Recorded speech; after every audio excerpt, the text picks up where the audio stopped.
Itu perkataan dinukil dari Imam Ali bin Abi Thalib. Memang Imam Ali adalah orang yang ngerti hikmah kepada siapa akan berbicara. Berbicara dengan orang sesuai dengan. Itu yang bertanya bukan orang bertanya baik-baik. Bertanya bukan bertanya baik-baik. Akan tapi bertanya ada iktirat, semacam penentangan kepada kepemimpinan Imam Ali. Bukan orang bertanya, Imam Ali kenapa seperti ini? Kalau ditanya kenapa seperti ini, Imam Ali akan menjelaskan problem masyarakat saat itu. Cuman pertanyaan itu mengarah kepada pertanyaan yang sifatnya, ente pimpin kenapa harus seperti ini? Kok tidak karu-karuan? Ente presiden apa? Bahasanya begitu. Imam Ali menjawabnya dengan dialek orang cerdas. Oh, kalau zaman Abu Umar itu baik-baik suasana negara karena yang dipimpin orang seperti aku. Tapi giliran aku yang aku pimpin orang seperti kamu. Ini sepertinya akan membalas cara bicara jeleknya dia dengan kecerdasan Imam Ali. Nah, itu bukan berarti gini, bukan berarti seorang pemimpin cerminan rakyat itu. Tidak harus seperti itu. Bisa saja rakyatnya baik, pemimpinnya zalim, ya kan? Ada rakyatnya baik, pemimpinnya zalim. Ada juga pemimpinnya zalim, rakyatnya nggak harus. Akan tapi mungkin akan dihubungkan dengan negeri kita seperti apa. Jadi kita ini dalam usaha irama ijtihad ya, upaya untuk mendapatkan pemimpin yang baik, maka kita berusaha berijtihad memilih. Ini adalah wajar, sah-sah saja. Sah-sah saja. Jadi urusan apa tadi cerita Imam Ali bin Abi Thalib, kalimat beliau tidak langsung bisa kita terapkan dalam setiap keadaan. Enggak bisa, bukan berarti kalau memang rakyatnya berantakan langsung kita bilang pemimpinnya nggak benar, atau di saat pemimpin, jadi akhirnya nanti saling menyalahkan semua presiden nanti kalau berbagai ini di saat rancu di negerinya ya bilang, oh yang aku pimpin orang seperti kamu, begitu nanti. Nggak begitu. Akhirnya sekarang kita berbenah semuanya, pemimpinnya berbenah, rakyatnya juga berbenah. Jadi bukan berarti seorang pemimpin adalah cerminan dari rakyat. Tidak harus seperti itu, apalagi kisah demokrasi di negeri kita ini ya.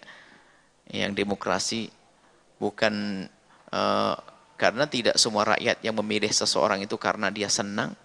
Mungkin ada karena uang juga ada tidak tahu juga ada, macam-macam. Ada yang karena uang, ada karena tidak tahu, ada karena tertipu, macam-macam. Sesuai dengan informasi yang masuk kan. Jadi nggak bisa dianggap sebagai itu cerminan daripada rakyat itu sendiri. Baik, terlepas dari itu, maka mari kita semuanya jadilah rakyat yang baik. Kalau Anda rakyat, jangan Anda rakyat mikirin pemimpin yang baik. Nggak ketemu judulnya. Anda bukan pemimpin. Anda rakyat, mikirlah jadi rakyat yang baik. Ke suatu ketika kalau Anda jadi pemimpin, baru Anda berpikir bagaimana menjadi pemimpin yang baik. Permasalahan kita tuh mikir orang kita ini. Jadi serba salah. Pikirlah dirimu sendiri. Ya kita tuh mikirin pemimpinnya begini-begini, nggak sadar kita pun di rumah nggak baik sama istri, nggak baik sama tetangga.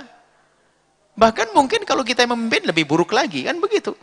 Jadi jika Anda menjadi rakyat, berpikirlah Anda sebagai rakyat yang baik.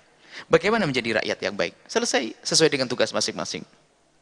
Nggak mustahil suatu ketika Anda diangkat jadi pemimpin. Karena Anda sudah biasa pernah menjadi rakyat yang baik, maka di saat Anda menjadi pemimpin, akan menjadi pemimpin yang baik.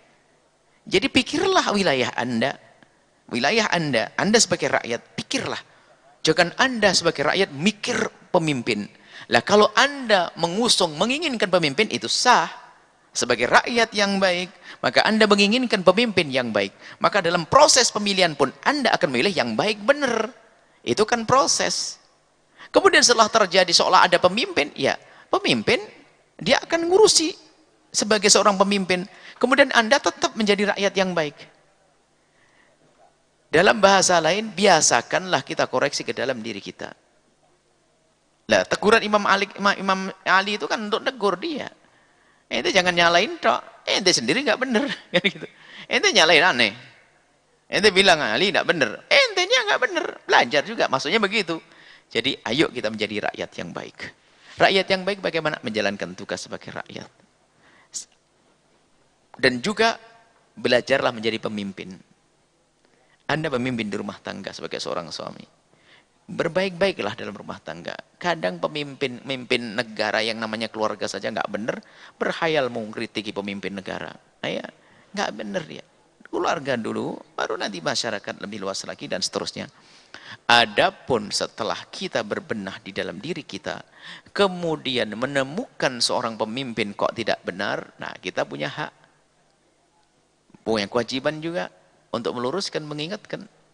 Seperti rakyatnya Sayyidina Umar, aku akan luruskan engkau dengan pedangku.